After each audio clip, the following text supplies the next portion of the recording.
The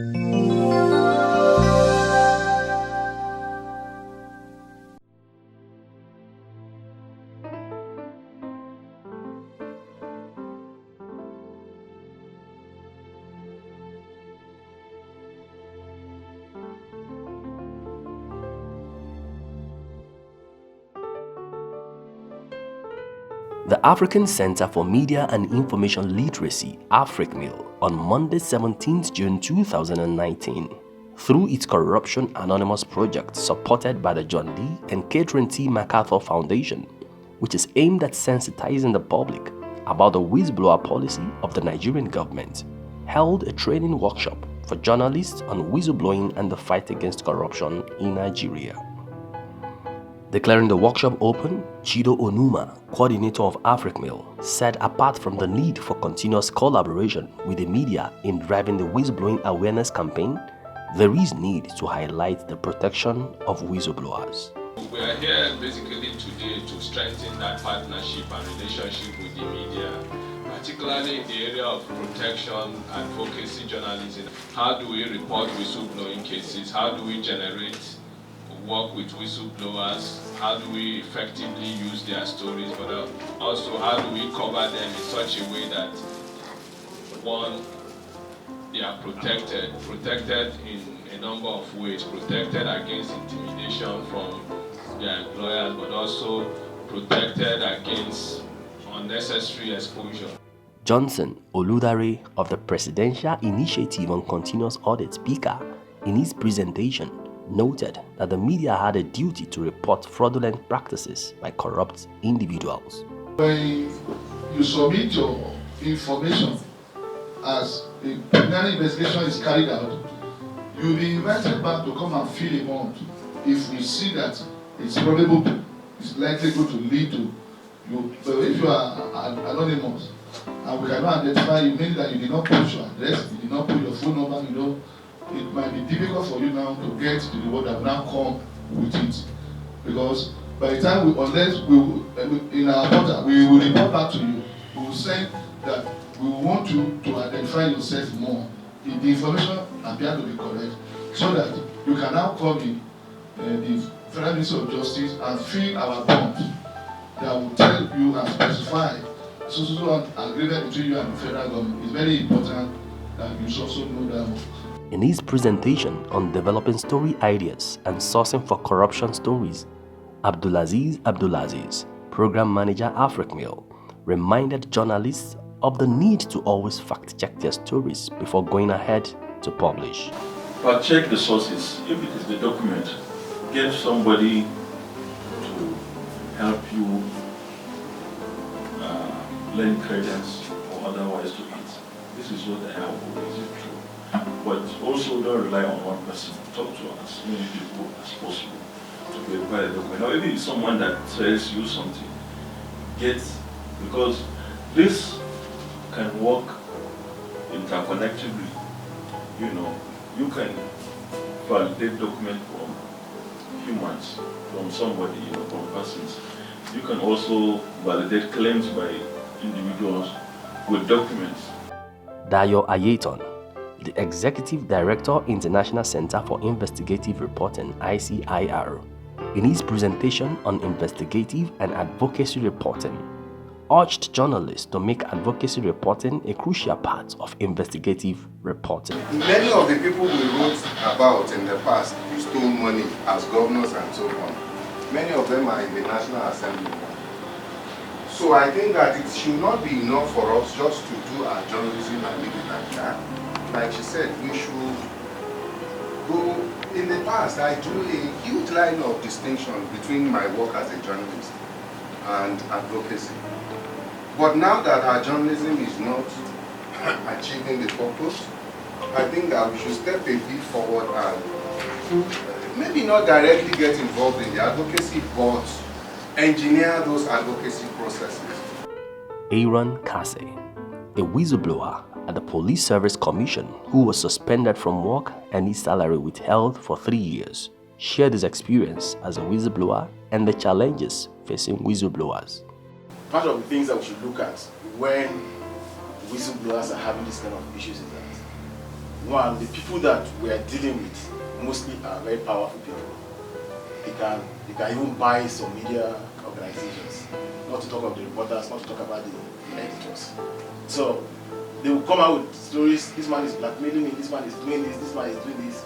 They have people, bloggers, they have columnists come out and write stories. If I do my own story and send to your email, it may not make meaning to you, but that one will come with something that will motivate you to write it. So if we're going to help the fight against corruption, we need to look at the background to the information that is churned out against whistleblowers. Doyin Ojosipe, Program Officer, AFRICMIL, appealed to participants at the training to critically look into the challenges facing whistleblowers and to help project them. So we want to really appeal to you to help us critically look into the challenges facing victimized whistleblowers. There are so many all over the place. My colleagues have mentioned them. You know, there is Murtala Ibrahim. We haven't heard from him for some time now, but we know that he's in a terribly bad place in terms of his relationship with his organization, Federal Mortgage Bank. They sacked him, they recalled him, posted him to one remote area in Jalingo. There are no allowance, nothing. There is Sambo Ibrahim and Sambo Abdullahi, since December 2017, sacked. Nigerian Bulk Electricity Trading PLC, no salary, nothing. Thankfully, ICPC has released a report now, you know, absolving them from any kind of wrongdoing at all, and instead indicting the MD of NBET, that is Dr. Marilyn Amobi.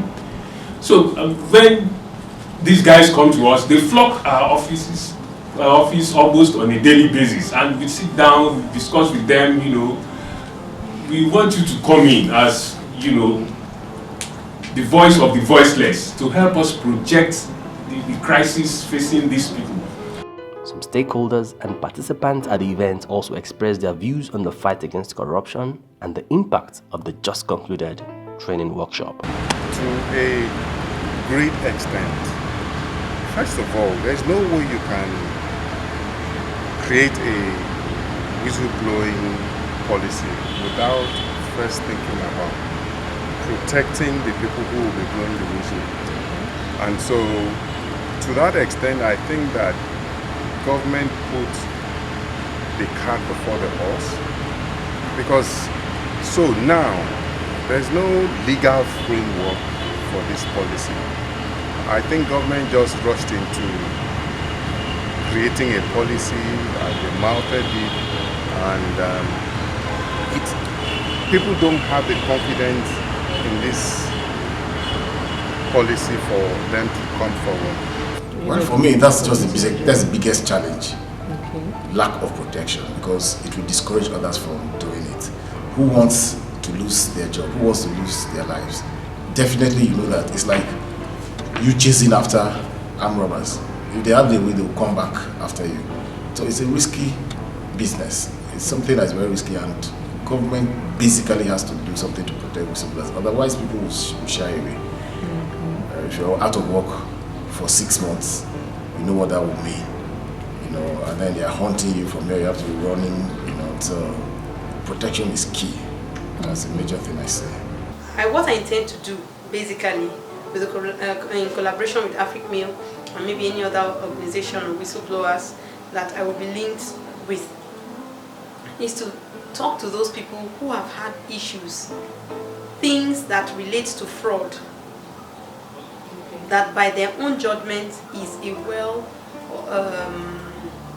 it's supposed to be what is supposed to be known as actual fraud committed by either heads of organizations, members of an organization, be it government or private, whatever. This workshop has actually opened up an aspect of reporting which I had not thought of before now, about the gap being created by the absence of a law that would help the anti-corruption drive to do better, you know. I realize that citizens are encouraged to blow the whistle. The Constitution mandates them to blow the whistle, but there is actually no effective protection for them, for the whistleblower. So the whistleblower is more like being asked to be a responsible citizen to his own detriment. Yeah, this workshop has also opened my eyes into so many other things that I did not know about the whistleblowing policy. You know, they talked about having a policy framework that will ensure that this policy is successfully implemented.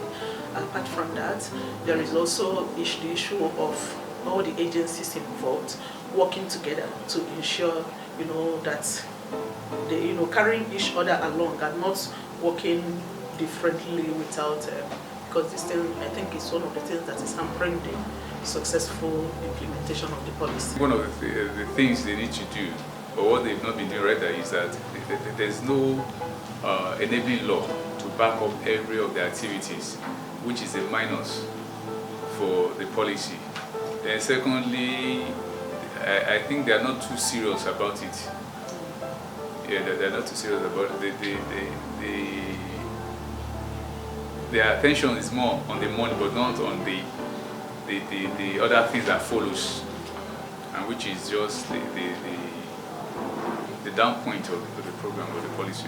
Well, I think this is a very good one, because I think now journalists have been to do the work better, and I also saw the need for more awareness on the whistleblowing policy. I saw the need for protection of whistleblowers and all that. And today we just organized media training for journalists on whistleblowing and anti-corruption in Nigeria, and then we hope that the training will help the journalists to, do a follow-up on anti-corruption cases, do a follow-up on exposed corruption cases, and then, if possible, give a kind of covering for those who expose corruption.